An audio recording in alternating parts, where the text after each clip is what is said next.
D Murali Satyanarayana, Narasapuram division ఉప విద్యాశాఖ అధికారిగా పనిచేస్తున్నాను. ఈ రోజున మనము ఎంఎంకేఎన్ పాఠశాలలో సమావేశమైన సందర్భం ఏంటంటే,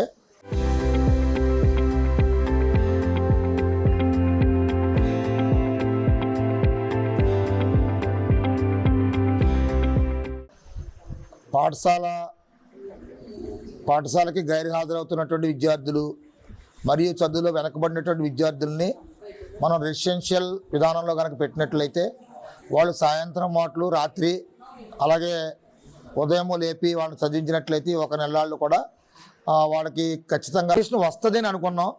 ఈరోజు మధ్యాహ్నం మేము పిల్లల్ని హాస్టల్ తీసుకెళ్ళేటప్పటికి మాకు పర్మిషన్ రాలేదండి, పర్మిషన్ నిరాకరించారని చెప్పేటప్పటికి ఒకసారిగా మాకు ఏం చేయాలో అర్థం కాలేదు.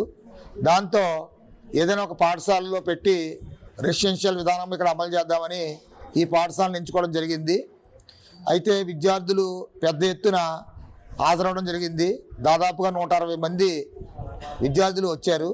కానీ ఇక్కడ సదుపాయాలు సరిపోవనే ఉద్దేశంతో మళ్ళీ వాళ్ళకు వాళ్ళు నిర్ణయించుకుని జరిగింది, డ్రాప్ చేయడం జరిగింది, వాళ్ళకి చెప్పడం జరిగింది. వాళ్ళు మాకు కూడా చెప్పడం జరిగింది. ఏమని? మాకు పర్మిషన్ వస్తే ఇస్తాము, పర్మిషన్ రావాలి అన్నారు. మా కమిషనర్ గారు దగ్గర నుంచి పర్మిషన్ వస్తుందని ఊహించాము.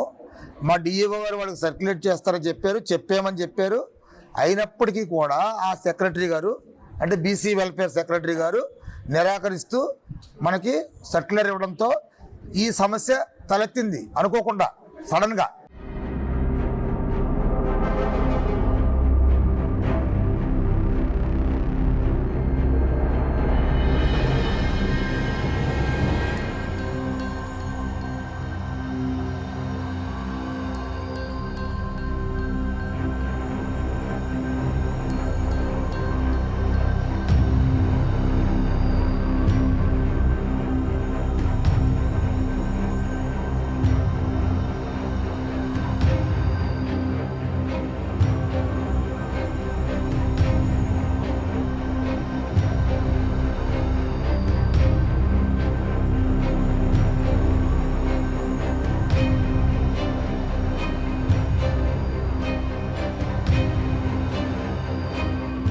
Local to global news at your finger tips.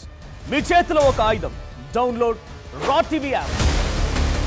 Media legend Ravi Prakash is back.